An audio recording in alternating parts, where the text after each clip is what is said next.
लोग कहते हैं ना भगवान के घर में देर है पर अंधेर नहीं है, और मैं ऐसा कहती हूँ ना तो देर है ना अंधेर है, तेरे कर्मों का ये सारा फेर है। कर्म प्रधान है। यजुर्वेद के 40वें अध्याय के दूसरे मंत्र में कहा है, कुर्वन्ने वेह कर्माणि जिजी विशिक्षितम समा एवं त्वयि नान्यथे तो अस्ति न कर्म लिप्यते नरे। गीता के दूसरे अध्याय के 47वें श्लोक में भी इसी बात को दोहराया है, कर्मण्येवाधिकारस्ते मा फलेषु कदाचन मा कर्म फल हेतुर्भुर्मा ते संकोस्त्व कर्मणि। इसी बात को रामायण में भी दोहराया है, अनाभुक्तम न क्षीयन्ते जन्म कोटि शतैरपि अवश्यमेव भोक्तव्यम कृतं कर्म शुभाशुभम। और ये संस्कृत के श्लोक मंत्र बड़ी क्लिष्ट भाषा में समझ में न आए तो तुलसीदास जी ने सामान्य भाषा में कह दिया है, कर्म प्रधान विश्व रचि राखा और जस फल गया हो तस फल। शुभ और अशुभ कर्म अनुहारी ईश दे फल हृदय विचारी, को काऊ सुख दुख करे दाता निज कृत कर्म भोग फल। आपने अपने घरों को स्वर्ग अपने ही कर्मों से बना रखा है और घरों को नरक भी अपने ही कर्मों से हम बनाते हैं। इसलिए स्वर्ग में रहना चाहते हो और नरक में, ये खुद ही सोचो, ये खुद ही सोचो। हम अपने ही कर्म से अपने आंगन को स्वर्ग बना सकते हैं। वो घर जिस घर में संतानें संस्कारी हो, माता पिता का आशीर्वाद हो, सभी प्रेम से एक साथ मिलकर भोजन और भजन करते हो, चैन की रोटी खाते हो, ईमानदारी से शान से स्वाभिमान से जीवन जीते हो, वही घर तो स्वर्ग है। और स्वर्ग है क्या? और उस दुनिया में कोई स्वर्ग नहीं है कि यहाँ अप्सराएं इंद्र देवता सभी बैठे आपको मिलेंगे। यही इंद्र है, यही अप्सरा है, यही नरक है, यही स्वर्ग है, यही सब कुछ है। जो कुछ है वो सब यही है। और यहाँ जो पा लिया वो वहां भी मिलेगा, और यहाँ जो रह गया वो वहां मिलने वाला नहीं है। इसीलिए तो मनुष्य शरीर दिया है। जो कर्म अनाभुक्तम न क्षीयन्ते जन्म कोटि शतैः। एक व्यक्ति ने कहा कि गंगा मैया में सब लोग पाप धुलकर आ जाते हैं। बहुत से लोग गंगा स्नान जाते हैं। कितने लोग गंगा स्नान के लिए गए हैं? बहुत लोग गए। तो धुल के आ गए? धुले कि नहीं धुले? कुछ लोग ऐसा कहते हैं कि गंगा मैया में डुबकी लगाओ और सारे पाप गंगा मैया को दे आओ। तो एक समझदार सा व्यक्ति उसने चिंतन किया कि ये जितने भर भी धरती पे पाप बढ़ रहे हैं, ये तो सब गंगा मैया ने बढ़ा रखे हैं। क्योंकि ये लोग पाप करके गंगा मैया में छोड़ देते हैं, फिर आकर नए पाप करते हैं, फिर और पाप करते हैं, फिर दोबारा चले जाते हैं, फिर तीसरी बार चले जाते हैं, फिर वो तो बार बार छोड़ के आ जाएंगे। तो ये गंगा मैया के पास गया और कहता है, हे गंगा मैया, तुमने इतने पाप बढ़ा रखे हैं धरती पे, क्यों सबके पापों को आप अपने अंदर ले लेती हो? गंगा मैया ने कहा, भैया हमारे पास किसी के पाप नहीं है। तो हे गंगा मैया, फिर पाप कहाँ चले गए? लोग तो आप में ही छोड़कर जाते हैं। बोले हम में छोड़ जाते हैं, हम उनको समुद्र को दे देते हैं, सारे पाप बहकर समुद्र में चले जाते हैं। ये समुद्र देवता के पास गया और कहता है, हे समुद्र देवता, लगता है आपका जल इसलिए खारी हो गया है, सबके पाप भीतर लेकर बैठे हो। समुद्र ने भी कहा कि हमारे पास भी किसी के पाप नहीं है। तो कहाँ गए पाप? बोले गंगा मैया से बहकर यही तो आए थे, गए कहाँ?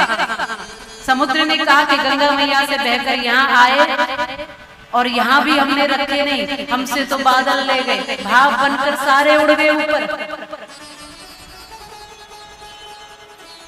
और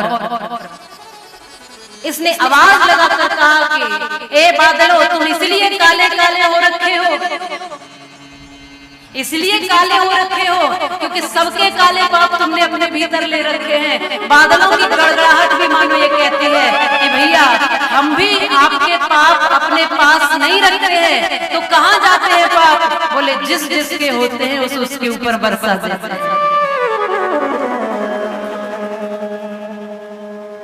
और 3-4 महीने तो इतने बरस रहे हैं,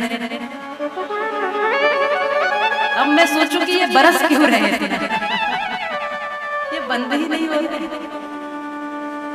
तो जो तुमने दिया है उसको दे रहे हैं कि ले लो भैया, अपनी अपनी जिम्मेदारी खुद ही संभालो, हम नहीं संभालने वाले।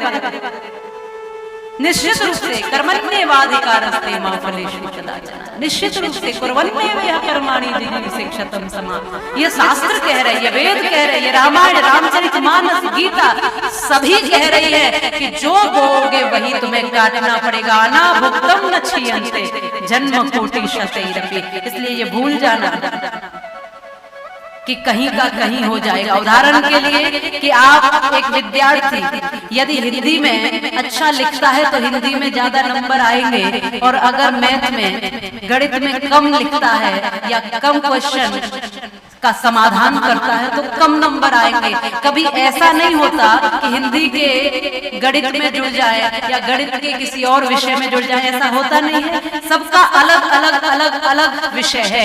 ऐसे ही जितना भी हमने पुण्य किया है उसका अलग हिसाब है, और पाप किया है, बुरा किया है, उसका अलग हिसाब है। दोनों विषय अलग अलग है। यदि भूल से भी कभी कोई गलत किया है तो उसका भी परिणाम मिलेगा, और भूल से भी यदि कहीं कथा में आकर बैठ गए गलती से भी तो इसका भी शुभ के रूप में परिणाम अवश्य मिलेगा। अवश्यमेव भोक्तव्यम कृतम कर्म शुभाशुभम्। भूल से भी यदि कथाओं में टांग अड़ाई तो उसका परिणाम भी अवश्य मिलेगा, और भूल से भी यदि कथाओं में थोड़ा सहयोग कर दिया तो उसका फल भी तुम्हें शुभ के रूप में अवश्य मिलेगा। ये बात समझ लेना। एक एक कृत्य यहाँ तो जो बोओगे वो निकलता है, वो मिलता है। मिर्ची का पौधा बोओगे तो आम लगेगा क्या? मिर्च ही तो पाओगे। आम खाने हैं तो आम का पौधा लगाना पड़ेगा, बोना पड़ेगा बीज। मिठास चाहिए तो मीठा होना पड़ेगा।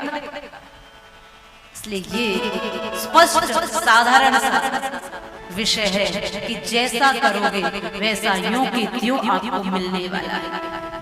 ये निश्चित रूप से यदि कभी, इसलिए मैं कहती हूँ कोई अच्छा संकल्प ले, कोई शुभ संकल्प ले, कोई मन से कोई अच्छा विचार करे तो उसको कुछ ना हो सके, कुछ भी ना हो सके तो इतना जरूर कह देना कि आप बहुत अच्छा कार्य कर रहे हैं, हम आपके साथ हैं, आप तो चलो आगे बढ़िए। इतना ही कह दिया तो वो धर्म का कार्य आगे बढ़ जाएगा। और यदि आगे बढ़ गया और उस धर्म के आयोजन से, कथा से यदि कहीं 1-2 जीवन बदल गया, 1-2 परिवार बदल गया, किसी के घर की शराब छूट गई, किसी का घर का मांसाहार छूट गया, किसी के जीवन से बुराई व्यभिचार छूट गया, किसी के जीवन से झूठ छूट गया, यदि किसी के जीवन में कुछ अच्छा हो गया तो उसका पुण्य उस हर एक व्यक्ति को आता है जिसने कभी थोड़ा सा भी किसी भी मन से, तन से, धन से भी प्रोत्साहन किया है या सहयोग किया। ये निश्चित बात है, क्योंकि यहाँ मैं या और कोई देखे न देखे, प्रभु श्री राम सबको देख रहे हैं, सबके मन की जान रहे हैं। कौन कितना चतुर है वो ये भी देखते हैं, कौन कितना भोला है वो ये भी देखते हैं, कौन कितना मिलावटी है वो ये भी देखते हैं, कौन कितना बनावटी है वो ये भी देखते हैं, कौन कितना सत्यनिष्ठ है वो ये भी देखते हैं, कौन बाहर से गोरा और भीतर से काला है वो ये भी देखते हैं। ज्यादातर दुनिया ऐसी है।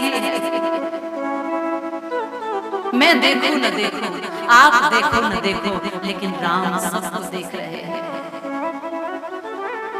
राम सब कभी न कभी किसी न किसी रूप में अच्छा करोगे तो उसका परिणाम किसी न किसी रूप में निश्चित रूप से मिलने वाला है, ये समझ लीजिएगा।